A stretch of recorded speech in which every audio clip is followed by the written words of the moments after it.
Ahoj všichni, já jsem Tinka, vítám vás u svého nového videa. Věřím, že už jste všichni viděli moje poslední video, které se jmenovalo Děkuji Freddy a ne Mary Ho Ho, kde jste se dozvěděli tu velkou novinu, že se stanu au pair v USA. Už se to strašně moc blíží, dneska je pátek, datum jsem zapomněla, pátek 11.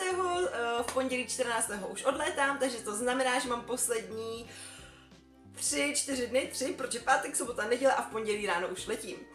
Takže jsem strašně moc nervózní, musím to hrozně moc zabalit a vlastně strašně málo, protože mám povolených jenom 23 kg, což mě se rozhodně nikam nevejde, takže vůbec nevím, co mám dělat, ale všechno se zvládne, věřím tomu. No. A říkala jsem si, že když už jsem prošla celým tím procesem, jak se stát au pair, že v podstatě hodně holek i kluků se o tomhle rozhoduje, akorát třeba těch informací není tolik.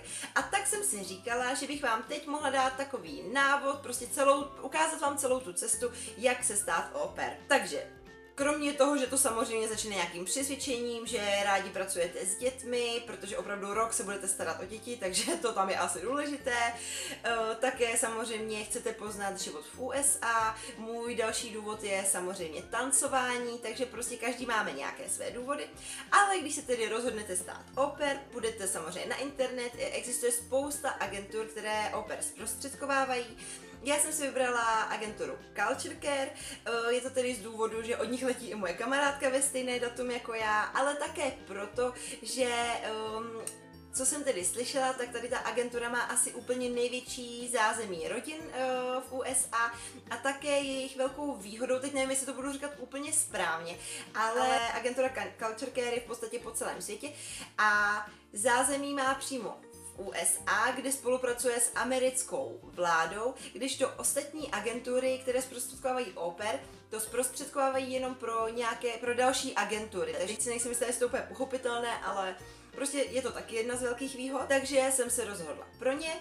Na jejich webových stránkách se, když se vlastně podíváte, tam jsou různé termíny schůzek, vy si jednu schůzku vyberete, napíšete do agentury, že máte zájem, oni se vám telefonicky pozvou si vás na schůzku. Moje zkušenost je taková, že já jsem se tedy po filmu Bohemian Rhapsody v neděli večer rozhodla, že chci být au pair, takže jsem napsala do agentury, vybrala jsem si schůzku hned na pondělí nebo úterý, přišel mi nějaký jenom potvrzovací e-mail a já jsem si myslela, že už je to potvrzení schůzky. Nic takového tam psaného nebylo, ale já jsem to také pochopila. Takže jsem šla pak do agentury, no a bylo už večer a nikdo tam se v podstatě nepočítal, protože oni se vám právě musí nejdříve ozvat telefonicky.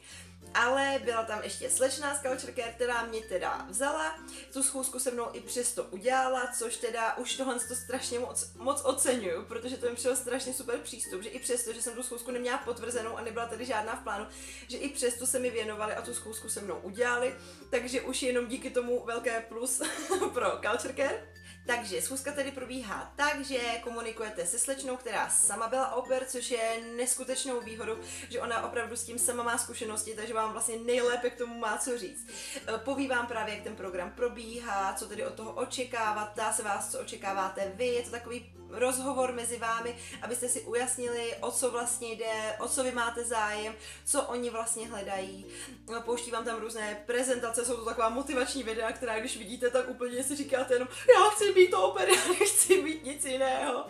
A také samozřejmě tam probíhá nějaký pohovor v angličtině, abyste ukázali, že anglicky mluvit umíte. Ta angličtina je důležitá mít alespoň nějaké základy, musíte se dorozumět, protože pak se všemi komunikujete už v angličtině, když si vybíráte rodinu, tak také s nimi samozřejmě komunikujete v angličtině. Samozřejmě nechci vás děsit, dá se to zvládnout prostě i s menšíma zkušenostma, samozřejmě všichni jsme se už tu angličtinu ve škole učili, takže zvládnout se to dá. Po schůzce tedy začnete na jejich stránkách vyplňovat přihlášku. Je tam strašně moc otázek, vyplňujete snad o celém svém životě, vyplňujete co máte za koníčky, co děláte ve volném čase, co s rodinou, jak jste vyrůstali, kde jste vyrůstali, jestli máte domácí zvíře, jaké jsou vaše pocity ohledně práce s dětmi a a všechno možné, prostě tam strašně moc informací. Já jsem se tedy hodně rozepsala, což vždycky je lepší se rozepisovat. Samozřejmě trošku je potřeba to skrouhnout, aby zase to nečetli 2 týdny. V průběhu toho, když vyplňujete přihlášku, si zároveň zažádáte o reference. Samozřejmě na práci au pair je potřeba, abyste už nějaké předchozí zkušenosti s dětmi měli a k tomu právě slouží ty reference.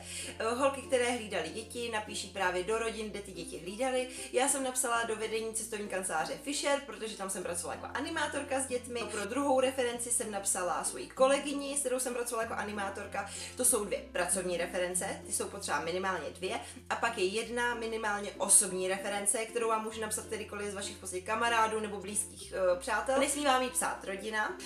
Já jsem napsala kamarádovi Tadeášovi, kterého všichni znáte, ale samozřejmě referencí může být víc. Já nakonec měla 3 pracovní a 1 osobní. No a když máte vyplněnou přihlášku, máte splněné reference, dáte odeslat a přihláška jde ke zpracování tedy do agentury. Oni tedy mají čas na to, aby obvolali ty reference. Na to upozorněte ty lidi, kteří vám ty reference píší, že se jim ještě bude volat, aby se zeptali, aby vás ještě něco málo řekli.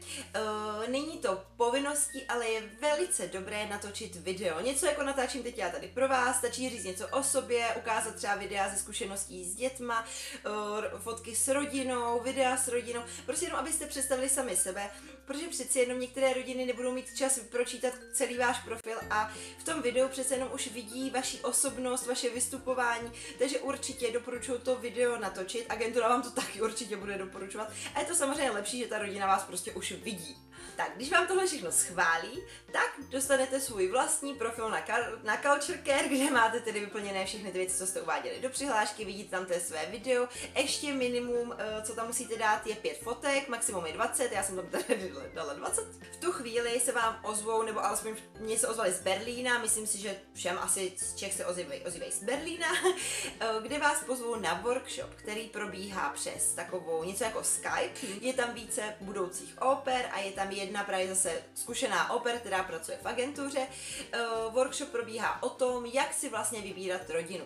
Poradí vám, na co se ptát, na co si dát pozor, kolik třeba Skypeů byste s rodinou měli mít, abyste opravdu poznali, že je to dobrá rodina a abyste potom v USA nelitovali, nechtěli jít do výměny nebo takhle, abyste prostě co nejlépe si vybrali úžasnou rodinu právě pro vás. Tak, po tomhle workshopu už tedy si můžete začít vybírat rodinu. Probíhá to tak, že rodiny v USA tedy uvidí váš profil. Když se jim budete líbit, pošlou vám žádost. V tu chvíli se vám ta rodina zobrazí, vy si můžete pročíst jejich profil, určitě si přečtěte informace o rodině, podívejte se na fotky, už z toho prostě poznáte, jestli vám je to blízké nebo ne. Některé rodiny mají také video, píšou tam i o tom, jaké budete mít ubytování, protože některé rodiny nabízí jenom pokoj, některé rodiny nabízí pokoj s vlastní koupelnou, někdy se sdílenou koupelnou, píšou, kde vlastně bydlí, jestli jsou někde na vesnici, nějaké předměstí nebo přímo město, jak daleko je to do velkého města, jestli budete mít auto, všechno se v tom profilu vlastně dozvíte. Když se vám rodina líbí, tak vy vlastně jako lajknete. Pokud se vám rodina nelíbí, což se může stát, prostě budete s tou rodinou žít rok, takže opravdu koukejte na všechno a když už tam je něco, co vám úplně třeba nesedí, tak jim prostě dáte křížek, napíšete jim, že se omlouváte, že už se třeba soustředíte na komunikaci s jinou rodinou a soustředíte se opravdu na ty rodiny, které vám 100% sedí. S těmi si tedy začnete skypovat, volat, psát, máte spoustu možností, no a v těch skypech se snažíte co nejlépe poznat. Takže je fajn, abyste mluvili jak s maminkou, tak s tatínkem a abyste viděli i děti, pozdravili se s nima. Většina au pair komunikuje tak s 15 rodinama, já jsem tohle nestihla, protože jsem našla skvělou rodinu, která potřebovala au pair hodně rychle a uvažovala jsem o tom, jestli je vlastně v podstatě jako odmítnout a počkat, prohlédnout si jiné rodiny, jenže prostě mě tady ta rodina přišla naprosto perfektní, hrozně moc jsme si sedli a já jsem si říkala, že asi není na co čekat, takže jsem v podstatě nekomunikovala s tolika rodinama, neměli jsme tolik Skypeů, ale vybrali jsme se navzájem, doteďka s nima komunikuju, už za 3 dny letím do USA, za chvilku se uvidíme a myslím si, že to skvělá rodina, už se na ní strašně moc těším, takže samozřejmě jde to i rychleji, ale takové to doporučené množství je minimálně 5 Skypeů s tou rodinou a volat samozřejmě s více rodinama, abyste viděli ty možnosti. Tak, ve chvíli, kdy si rodinku vyberete, tak se mečnete. Meč znamená, tam dá takové tlačítko, kdy se teda propojíte. V tu chvíli se to stane závazný. Do té doby jenom zjišťujete a tak, ale teď je to opravdu závazné. V tu chvíli agentura s váma začne komunikovat, začne vám posílat různé papíry, budete muset zaplatit poplatek. Tak, ten poplatek agentuře je 27 000. Ano, může se to zdát hodně, ale vemte si, v tom poplatku máte jak tedy poplatek agentuře za zprostředkování, tak ale také letenky, ubytování v New Yorku v Oper škole na 4 dny i sídlem, máte v tom pojištění na celý rok a je to rozšířené pojištění Erika. O tom si můžete více zjistit. Myslím si, že ta cena je naprosto adekvátní, máte v tom služby také Culture Care v průběhu celého roku, protože v destinaci, kterou vy si vyberete, bude LCC, což je v podstatě taková koordinátorka, která je vám kdykoliv k dispozici, kdykoliv máte nějaké problémy. Každý měsíc se pořádá schůzka, kde si popovídáte i s ostatními oper. Prostě myslím si, že ten poplatek 27 000, včetně letenky, pojištění, to pojištění je hrozně moc důležité, protože to je drahé. A v jiných agenturách máte třeba nižší poplatek, o hodně nižší, ale bez pojištění. Takže vy si pak zaplatíte tu pojištění a dostanete se v podstatě na podobnou částku. Takže si myslím, že je to v pohodě. V profilu se vám otevřou další kolonky, více informací o rodině, vidíte tam jejich adresu přesnou, takže už si můžete googlit, kde budete mít nejbližší zastávku, kde bude nejbližší obchod a podobně. Zároveň se vám tam otevřou online kurzy, které tedy musíte vyplnit, připraví vás trošku na to, jaké je vlastně třeba stravování v USA, jaká je výchova v USA a spoustu takových věcí. Zároveň vám přijdou různé papíry. Přijdou vám takhle různé papíry s hlavičkou Culture Care, jsou to papíry pro lékaře, musíte si dojít na zdravotní prohlídku, kde vám lékař potvrdí, že jste způsobilí k tomu odletět do Ameriky, že nemáte žádné potíže. Potom také vyplňujete nějaký souhlas s tím, že pro tu rodinu tam budete pracovat a podobně. Jsou to podmínky, že pracujete 45 hodin týdně maximálně, rodina vás nesmí využívat k některým věcem, zavazujete se k tomu jak vy, tak oni. Často, jak slyšíte, že rodiny zneužívají oper k úklidu a já nevím k čemu všemu, tomu se právě tady ta agentura snaží zabránit podpisem těchto agreement. Zároveň s tím vám přijde takovýhle travel kit. Je to taková knížečka vlastně k těm online kurzům, takhle to tam vidíte, to si celou vlastně jako vyplňujete, to si sebou berete pak do oper školy, kde se vlastně, co se dozvědí v těch online kurzech, tak se ty informace ještě rozšiřují, učí vás o tom, jaký je život v USA a podobně, jak se starat o ty děti a tady ta knížečka je právě celá k tomu, takže určitě dobrý pomocník.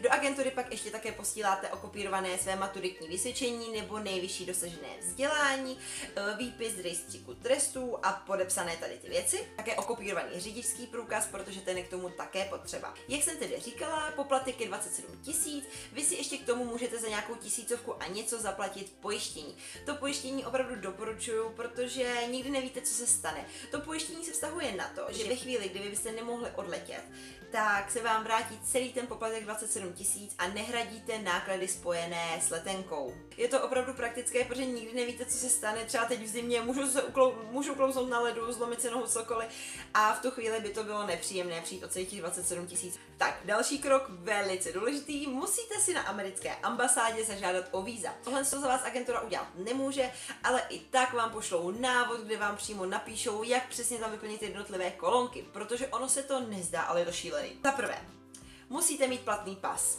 Já mám 2 pasy, protože pas by vám měl platit nejméně na 2 roky, protože vy máte, program trvá rok, ale vy máte možnost ho prodloužit ještě o dalších 6, 9 nebo 12 měsíců a pak tam ještě máte možnost měsíc cestovat.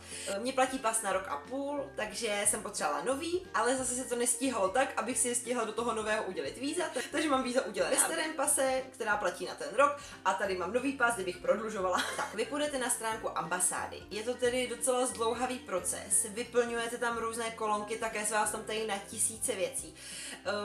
Hlavně prosím, každou stránku, kterou vyplníte, si ukládejte. Dole se dá uložit, to se vám přímo uloží do počítače, protože vždycky po 20 minutách se vám vyplňování vypne a celé se to smaže. Takže vy se musíte tam přihlásit znova a vlastně dáte nahrát to, co už máte vyplněné a pokračujete dál. Takže opravdu si to ukládejte. Tak, když to celé vyplníte, taky tam nahrajete svoji fotku, tu mějte připravenou pasovou fotku v počítači. Je to lepší nahrát rovnou tam, můžete ji přinést až na ambasádu, ale musíte si pak vytisknout fotku pasového formátu amerického, protože je to jiný formát, je to nějakých 50 na 50 mm, takže opravdu na to pozor. Takhle se vám tady vytiskne takováhle žádost. Přijde vám také link na zaplacení poplatku, je to nějakých, myslím, teď $160. Vy to tedy pošlete. V tu chvíli se vám otevře stránka, kde si můžete zažádat o schůzku na ambasádě. Vy si vyberete nějakou v co nejbližším termínu, hlavně aby to bylo do odletu. Jde vám takovéhle potvrzení schůzky. Tyhle dvě věci si vezmete sebou na ambasádu. Důležité je sebou pro jistotu mít také pasovou fotku. Pokud si ji tam vložili, tak už většinou není potřeba, ale stejně vemte si ji. Také je důležité si sebou vzít ten pas, do kterého budete chtít udělit víza, protože ten si tam pak nechají. Takže tedy po zaplacení poplatku vám z Bostonu, hlavního sídla Culture Care, přijde takováhle obálka, vidíte? V té obálce máte takovéhle desky. V těch deskách máte různé papíry. Máte tam potvrzení o zaplacení servis poplatku a pak ještě nějaký další papír. To jsou dva velice důležité papíry, které musíte sebou vzít také na tu ambasádu. Další papíry tam máte, nějaký průvodní dopis, to všechno uvidíte, už vás tam instruují ke všemu, to si všechno prostě už berete sebou. Je důležité, aby vám tohle přišlo, takže si to pohlídejte. Mně se stalo, že bohužel bylo to před Vánoci, na poště omylem moji obálku asi ztratili, takže jsem to zjistila 4 dny před návštěvou ambasády, bylo to před Silvestrem, takže naštěstí v Culture Care opravdu zareagovali strašně rychle, volali do Bostonu mi nějak expresně poslali znova tu obálku, takže se to ke mně všechno dostalo zavčasu, ale bylo to za 5:12, takže opravdu si to pohlídejte, aby vám ta obálka přišla. Dále vnímáte už rovnou vaše pojištění, už vnímáte v podstatě všechno. Tak, teď přichází den návštěvy ambasády. Přijďte tam 15 minut před začátkem vaší schůzky. Dříve byste tam být neměli a pak později také ne. Takže před ambasádou se stojí taková menší fronta, vy se postavíte do fronty. Stojí tam takový dva pánové, a ta prostě ochranka a řeknou vám, abyste si vypli mobilní telefon, ukážete jim svůj pas, oni vás pak pustí dovnitř, tam projdete tou bránou, odevzdáte svůj mobil, sluchátka, to tam necháte, oni vám dají takovou žlutou kartičku, vy si ji tak jako připnete. Tak jdete o patro výš, tam si vezmete lísteček, já měla číslo 823, posadíte se mezi ostatní čekající a se vás zavolají, vy tam odevzdáte ty důležité papíry a pas. To probíhá ještě v češtině. Potom si vás zavolají podruhé, to už probíhá v angličtině, dáváte své otisky prstů, nejdříve levé 4, pravé 4 a palce. To tam tedy otisknete do takového přístroječku, pak se jdete zase posadit. Potom si vás zavolají po třetí k okýnku, také v angličtině a tam už probíhá pohovor, proč chcete do USA, no, co tam budete dělat, oni tedy vědí, že jdete jako au pair, takže se vás ptají, kolik budete mít dětí, kolik jim bude roku, je to takový příjemný pohovor, může se stát, že vám ta víza neudělí. Většinou se to u au pair nestává, ale člověk nikdy neví, oni prostě mají své nějaké důvody, kdy vám to třeba nedají, ale dá se o ta víza zažádat znovu, ale musí se znovu platit ten poplatek. Takže se to určitě nikomu nestane. Všechny holky, co znám, tak prošly bez problému, takže z toho nemusíte bát. Vy potom odejdete, oni se vám tam nechají váš pas, po několika dnech vám ho pošlou poštou domů, anebo si ho můžete vyzvednout na výdejním místě. Já jsem si zadala výdejní místo ve Žlíbku, Messenger, čekala jsem, že to bude nějaká kancelář, když jsem tam přijela, jsou to obrovské sklady, já tam šla ve tmě, večer, bála jsem se tam, jsou to obrovské haly, všude samé palety, no a tam vám to vydávají. Paní se smála, že to opravdu jako výdejní místo nevypadá, ale jo, je to výdejní místo, takže když si to někdo dáte v Praze v Počernicích ve Žlíbku, je to zastávka Xaverov, tak opravdu je to tam vám pas vydají, mají ho tam pro vás připravený a už je s vízama. Teď tady koukám, ještě na ambasádě dostanete takovouhle knížečku, kde píšou o tom, jaká jsou vaše práva, takže to je určitě fajn si pročíst. Ptají se vám, jestli všemu rozumíte, takže opravdu si to tam přečtěte. V tuhle chvíli máte téměř vyhráno, už stačí oběhat poslední věci, jako je mezinárodní řidičák. O ten si zažádejte až na poslední chvíli, protože platí na 1 rok. V některých státech USA dokonce ani ten 1 rok neplatí, takže si musíte dělat třeba místní řidičák. Já tedy mě zrovna v Marylandu platí na rok. Je důležité si tedy tady to vyzvednout, je to za 50 korun. Dále se určitě musíte odhlásit z pojišťovny, máte placené pojištění v Americe a bylo by zbytečné si oplatit tady v Čechách. Je také fajn vyzvednout si takovýhle papír, který je výpis bodového hodnocení řidiče. Můžou to po vás potom rodiny chtít, že pokud od nich dostanete auto, tak oni na vás budou uzavírat pojištění a k tomu právě potřebují ten papír. Můžete si o to zažádat buď na magistrátu za 15 korun nebo na pobočce checkpointu za 100 korun. Já jsem žádala samozřejmě na checkpointu, abych to měla drahý. Ještě jsem vám neukázala, ale od Culture Care dostanete i takovéhle kartičky, které si dáte na zavazadlo, aby se vám nestratilo, tak je hezký. Ještě poslední věc, samozřejmě je potřeba si vyměnit nějaké dolary, abyste měli s sebou. Já jsem si nesla částku, abych si vyměnila na $200. Bohužel jsem cestou objevila tenhle úžasný svetřík se sobem, takže mám jenom $180, ale to nevadí, stačit mi to doufám bude. A to je asi všechno. Takhle asi probíhá cesta au pair. Popsala jsem vám snad celý proces, zdá se, že je to hodně, ale jak sami vidíte, není to tak složité, dá se to stihnout i v relativně krátké době.